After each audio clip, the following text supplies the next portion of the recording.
Now, is it a trespass if a neighbor comes up and knocks on your door?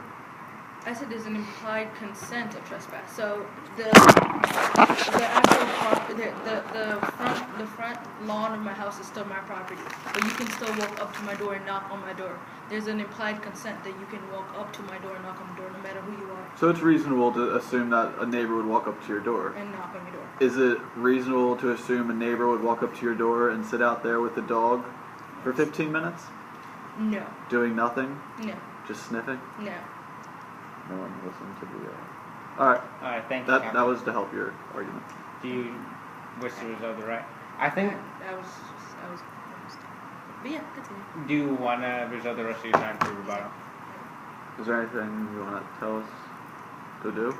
Well, no, she doesn't want to reserve the right. I don't reserve the right. She wants to continue. Oh, sorry.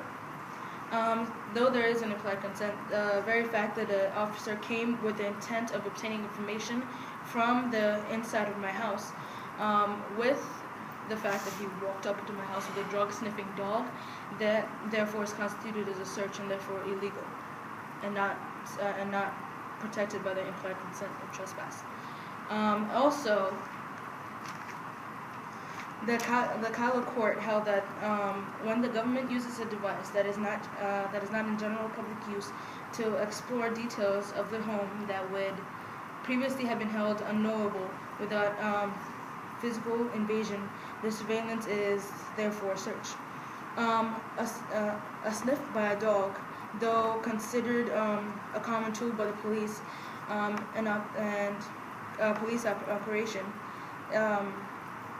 it cannot be held to the same standard as field glasses and flashlights for the very fact that a dog can sniff up to 10,000 times of that of a human. 10,000 times of that of a human. That is an enhancement on the physical ability of a human that is not common. Okay.